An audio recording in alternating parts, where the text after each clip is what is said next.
وصلی وسلم مبارک علی سیدنا محمد وعلی. سب سے پہلے تو اللہ کا لاکھ شکر گزار ہوں کہ آپ سب کی دعاؤں سے، رب العالمین کی دعا سے اللہ نے استقامت دی اور یہ 78واں دن ہے کنٹینیوس پرپیچوئل ریسٹ کا.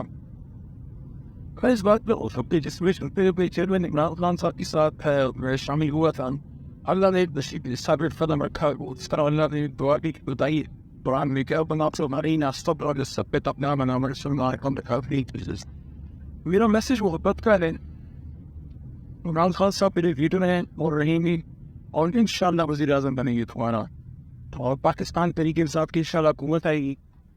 میرا میسج یہ ہے کہ پاکستان کو سیاسی انتقام کی نہیں، پاکستان کو سیاسی استحکام کی ضرورت ہے، اور اس وقت اس ملک کو ایک پرامن طریقے سے ایک شفاف الیکشن کی طرف لے کے جانا چاہیے. ہم سب پاکستانی ہیں، ہم میں دہشت گرد اور غیر مرب وطن کوئی نہیں ہے. میں ہمیشہ پہلے بھی اس بات کا جب حکومت میں تھا، جب پہلے پوزیشن میں تھا، یہ کہتا تھا کہ کسی پہ غداری کے خطے نہ لگانا. آج اللہ تعالیٰ کے کرم سے وہ کیس بھی میرے پہ ختم ہو گیا 9 مئی کو. باقی بھی جتنے دو کرپشن کے کیسز میں لگائے 4 NGOs سارا کچھ اللہ کے کرم سے ختم ہوا.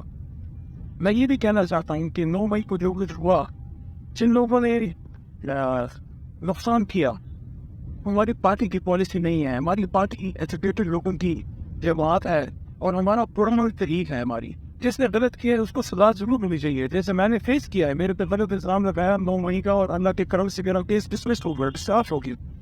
لیکن باقی جو کروڑوں لاکھوں ہمارے ووٹر سے ووٹر ہیں، وہ پاکستان طریقے انتخاب کے ساتھ عمران خان صاحب کی لیڈرشپ میں ایک اسلامی فلاحی ریاست مدینہ کی طرز پہ وہ بنے، اس کی بھی کوشش کر رہے ہیں. باقی جماعتوں کے بھی اپنے ایجنڈاز ہیں، ان کے بھی اپنے مینیفیسٹوز ہیں. میں کسی جماعت کو برا نہیں کہتا، لیکن یہ ضرور کہنا چاہتا ہوں کہ تحریک انصاف جمہوریت کی سب سے بڑی جماعت ہے، اور عمران خان صاحب تو صرف پاکستان کے نہیں، وہ تو مسلمہ کے بڑے لیڈر ہیں. عمران